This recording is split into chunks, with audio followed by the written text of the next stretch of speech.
دنیا میں بہت سی قومیں آئیں۔ اللہ پاک نے ان قوموں کی طرف انبیاء کو ہدایت کے لیے بھیجا۔ جو قوم اپنے نبی علیہ السلام پر ایمان لے آتی وہ کامیاب ہو جاتی، اور جو نافرمانی کرتی وہ عذاب الہی کی مستحق ٹھہرتی۔ انہی قوموں میں سے ایک قوم سمود بھی ہے۔ قوم سمود حضرت صالح علیہ السلام کی قوم تھی۔ جب حضرت صالح علیہ السلام کو قوم سمود کی طرف مبعوث فرمایا گیا تو اپنے قوم سمود کو اللہ پاک کا فرمان سنا کر ایمان کی دعوت دی، تو اس سرکش قوم نے آپ سے معجزہ طلب کیا۔ سمود بھی عرب کا ہی ایک قبیلہ تھا۔ یہ لوگ سمود بن رام بن سام بن نوح علیہ السلام کی اولاد میں سے تھے، اور حجاز و شام کے درمیان سرزمین حجر میں رہتے تھے۔ معجزہ یہ طلب کیا کہ آپ اس پہاڑ کی چٹان سے ایک گابن اونٹنی نکالیے جو خوب فربا اور ہر قسم کے عیب و نقائص سے پاک ہو۔ چنانچہ آپ نے چٹان کی طرف اشارہ فرمایا تو وہ فوراً ہی پھٹ گئی، اور اس میں سے ایک نہایت ہی خوبصورت اور تندرست بلند قامت اونٹنی نکل پڑی جو گابن تھی، اور نکل کر اس نے ایک بچہ بھی جنا، اور یہ اپنے بچے کے ساتھ میدانوں میں چرتی پھرتی رہی۔ اس بستی میں ایک ہی تالاب تھا جس میں پہاڑوں کے چشموں سے پانی گر کر جمع ہوتا تھا۔ آپ نے فرمایا، اے لوگو، دیکھو یہ معجزہ کی اونٹنی ہے۔ ایک روز تمہارے تالاب کا سارا پانی پی ڈالے گی، اور ایک روز تم لوگ پینا۔ قوم نے اس کو مان لیا۔ پھر آپ نے قوم سمود کے سامنے یہ تقریر فرمائی، اے میری قوم، اللہ کو پوجو، اس کے سوا تمہارا کوئی معبود نہیں۔ بے شک تمہارے پاس تمہارے رب کی طرف سے روشن دلیل آئی ہے۔ یہ اللہ کا ناکہ ہے، تمہارے لیے نشانی ہے۔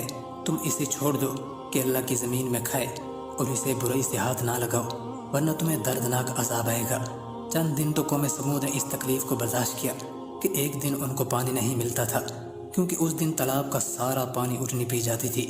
اس لیے ان لوگوں نے طے کر لیا کہ اس اونٹنی کو قتل کر ڈالیں۔ چنانچہ اس قوم میں قدار بن صالح جو سرخ رنگ کا بھوری آنکھوں والا پستہ قد آدمی تھا، اور ایک زناکار عورت کا لڑکا تھا، ساری قوم کے حکم سے اونٹنی کو قتل کرنے کے لیے تیار ہو گیا۔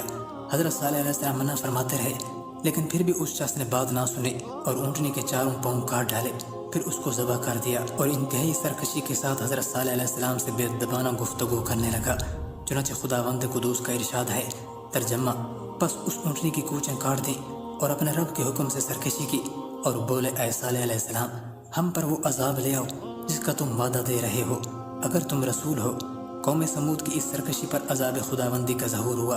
ایک زبردست چنگاڑ کی خوفناک آواز آئی، پھر شدید زلزلہ آیا جس سے پوری آبادی تباہ ہو گئی، تمام عمارتیں بھی تہس نہس ہو گئیں، اور قوم سمود کا ایک ایک آدمی گھٹنوں کے بل اوندا گر کر مر گیا۔ حضرت صالح علیہ السلام نے قوم سمود کو اللہ پاک کی نعمت یاد دلا کر بھی سمجھایا کہ اے قوم سمود، تم اس وقت کو یاد کرو جب اللہ پاک نے تمہیں قوم عاد کے بعد ان کا جانشین بنایا۔ قوم عاد کو ان کے گناہوں کے سبب ہلاک کر کے تمہیں ان کی جگہ بسایا۔ اللہ نے تمہیں زمین میں رہنے کو جگہ عطا کی۔ تمہارا حال یہ ہے کہ تم گرمی کے موسم میں آرام کرنے کے لیے ہموار زمین میں محلات بناتے ہو، اور سردی کے موسم میں پہاڑوں کو تراش کر مکانات بناتے ہو۔ لہذا تم اللہ کی نعمتوں کو یاد کرو اور نافرمانی نہ کرو۔ لیکن یہ قوم کفر پر قائم رہی۔ چند لوگ اونٹنی والا معجزہ دے کر ایمان لے آئے، اور باقی لوگ اپنے وعدے سے پھر گئے۔ آپ علیہ السلام کی قوم میں سے ایک شخص نے کہا، اے صالح علیہ السلام، اگر تم رسول ہو تو ہم پر وہ عذاب لے آؤ جس کی وعیدیں سناتے رہتے ہو۔ انہوں نے بدھ کے دن جب اونٹنی کی کوچیں کاٹیں تو حضرت صالح علیہ السلام نے ان سے فرمایا کہ تم 3 دن کے بعد ہلاک ہو جاؤ گے۔ پہلے دن تمہارے چہرے زرد، دوسرے دن سرخ، اور تیسرے دن سیاہ ہو جائیں گے۔ چنانچہ ایسا ہی ہوا۔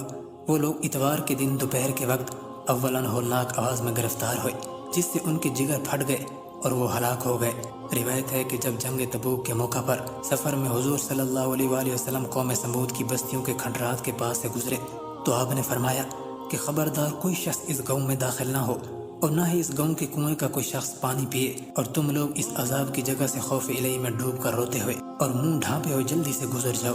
اس قوم کی ہلاکت سے ہمیں عبرت پکڑنی چاہیے، اور اللہ پاک کی نافرمانی والے کام نہیں کرنے چاہیے، اور نبی کریم صلی اللہ علیہ وآلہ وسلم کی سنتوں پر عمل کر کے اپنی زندگی بسر کرنی چاہیے۔